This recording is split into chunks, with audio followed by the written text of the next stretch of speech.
Yeah. I've been practicing in Lavaca County since 2011. I came out here, I drove 2 hours every day to come to my office out here in Shire. I didn't balk at it, I didn't complain about it. I would have been here sooner if my wife had allowed me to move. And I had a child in high school, in middle school and high school, who was doing well. He was an accomplished football player for a 6A school in San Antonio.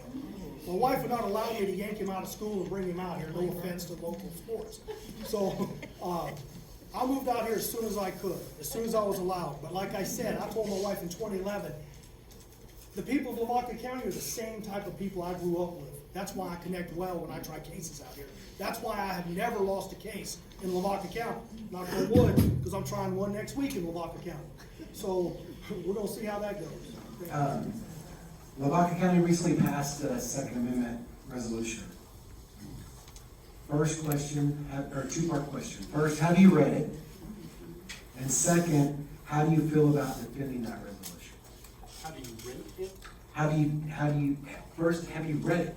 Like, have you read that resolution that was passed in Commissioner's Court? And then second, how do you feel about defending that resolution?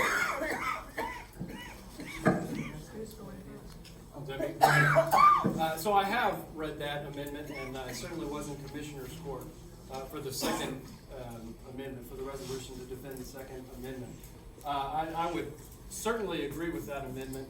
I believe that we all have the right to bear arms, and that we should all continue to have that right, and I'm proud of the Commissioners for standing up to pass that resolution.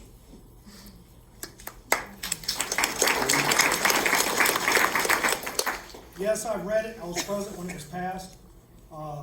I'm a firm believer of the Second Amendment. I always have. I have a license to carry. I always carry. I answered a similar question at the Yoakum Forum where I said that I'll always stand for the Second Amendment and the right to bear arms. I will never enforce laws that prevent us from bearing arms as we're entitled to do under the Second Amendment. Thank you. These last two questions are for each individual candidate. Let me start with Mr. Reeves. There are differences between a county district attorney and a defendant's attorney, and what matters each deal with. How will you be able to look at the cases from the other side? I've already developed the ability to look. I've been a special prosecutor before. So in Bexar County, I was appointed to prosecute people even though I was a defense lawyer because of conflicts with the prosecutor. It's not uncommon for defense lawyers to be able to prosecute cases as well as defend them. It's the flip side of the same set of facts. The law is applied whether you're a defense attorney or whether you're a prosecutor. You have to be able to prosecute a case and defend a case at the same time. If you can't look at a case and tell what the problems are with the case, you're going to have problems in court when you end up going to trial, or when you end up trying to come up with the right number for a plea bargain. You need to understand the weaknesses in the case. That's obvious to you whether you've been a prosecutor or whether you've been a defense lawyer. It's the same coin, just the flip side. I transitioned well from being a police officer to being a defense lawyer. I could transition back to a prosecutor and prosecute cases. Just for you. What qualifications do you have which increase your ability to prosecute a case successfully? And what prosecutor experience do you hold? So again, I've been a prosecutor since August, and what gives me the skills and ability to do that is that I've practiced as a general practitioner since I've been licensed since 2013. Again, all the cases are different. Each one is different. We don't have enough murder cases coming in where we can specialize in murder. So for each case that comes in, we have to develop the case. We have to investigate the case.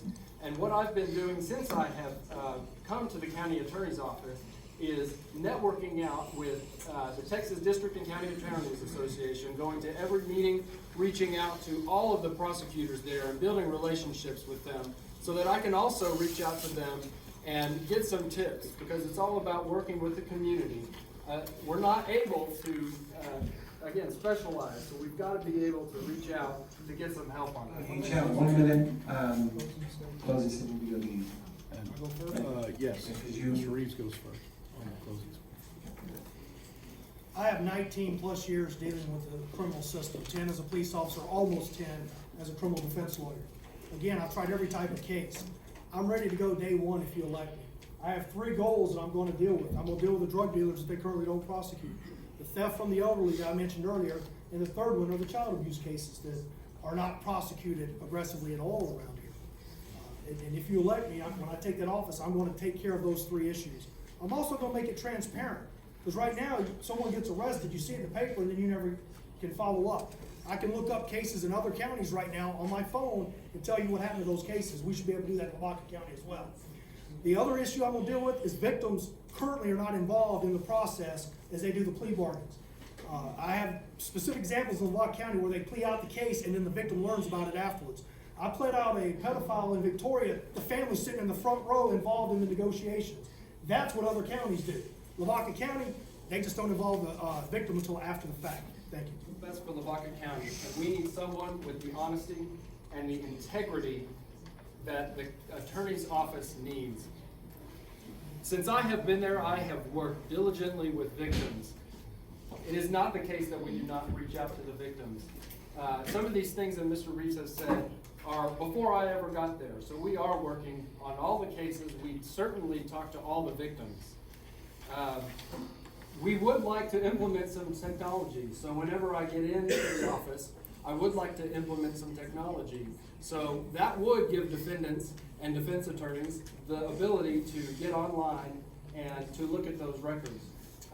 One thing is the clerk's office, who's out in the crowd tonight, they do actually post a calendar. I think Dana is working on the calendar. So you do have the ability to get online and get those dockets.